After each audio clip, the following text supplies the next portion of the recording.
This is a paper and I'm going to apply shear force using blades of this scissor.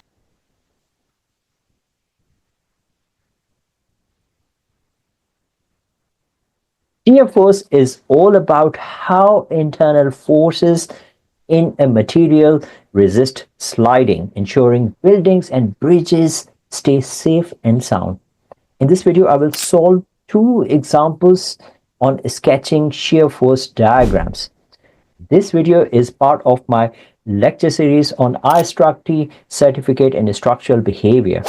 Or if you want to improve your understanding of structural engineering, this video is for you. So get your pen ready. Let's get started with our first example. By the way, if you're new here, I am Dr. Jawed Qureshi, a senior lecturer in structural engineering and design at University of East London, and in here we learn about structural engineering.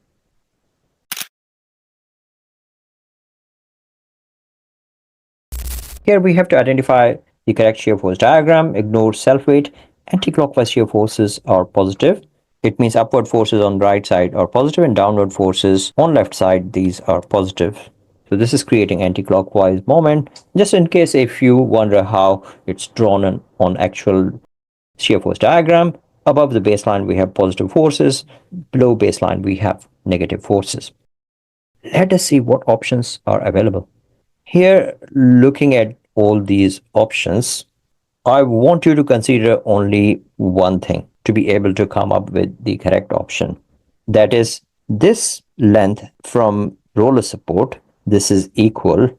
So I can separate that between these 2 points. This means that load on both sides is equal and entire load is taken by this roller support. It means reaction over here, even if you assume it, I'm treating this as a pin support, it's going to be 0. So reaction here is 0. It means that this pin is not transferring any load to the fixed support. So if you like, I can simply assume any values and say that the entire reaction is being taken by this support. When there is no force being transferred by the pin here, it means that nothing will happen on the right side of the pin. That means that the correct option should be option C. All other options, these are wrong options, and I will prove it in a minute why I think that this is the correct option. It's a bit tricky to understand this question, but I will show you in a minute by assuming few values. Let us assume some values here. Let me first of all draw this. Let me assume these distances. Let us say this is 2 meters, 2 meters, and 2 meters. And let's say that we have 10 kilonewton per meter.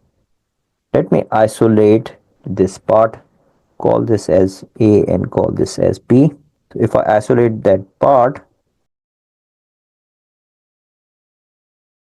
and I'm treating this internal pin as a pin support. So when you treat it as a pin support, it will have some kind of reaction. I'm assuming that this is VA and this is VB, and it has got intensity of 10 kilonewton per meter. Let me say that summation of moment at B is equal to 0, that is pin. So it will have 10 times 4 times 2. This is creating anti-clockwise moment. This is due to this UDL. And I have a clockwise moment plus VA times 2 is equal to 0. So this is giving me 80. VA is equal to 80 divided by 2. So this is 40. The total load applied to the system is 40. This means 10 times 4. And I have VA as 4 Newton. When I have VA as 40 kilonewton, it means VB should be equal to 0.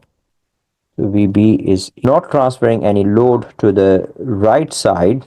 That means that the only way to draw shear force diagram will be like this.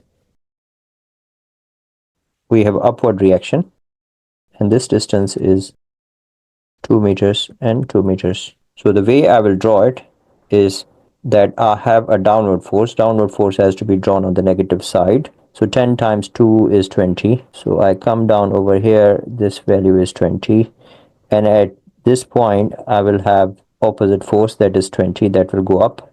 And then I will simply subtract that. So this is a positive one and this is a negative one. The only option that is like this is option C. This means that the correct option is option C. The shear force will not move in this direction because UDL is balancing itself around this central support. So these all other options will be incorrect.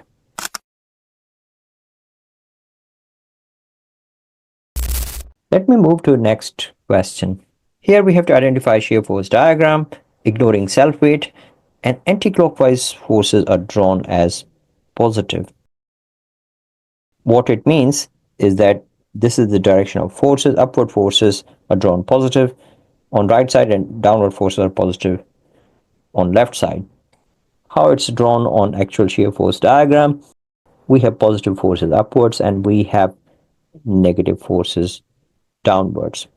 First thing, I would like to draw the deflected shape. So deflected shape will look like this. Now you will see that I haven't got anything over here. That means that any option which has got something on overhang portion is going to be wrong. So here are the options. Anything which has got on overhang portion, it's wrong. It is showing inclined line, which means it's UDL. I've got nothing at overhang portion. So this is wrong. It means this is wrong as well. And here the shear force is not changing at all. It means that it is wrong as well. I have got a point load over here. It means that it should change the direction.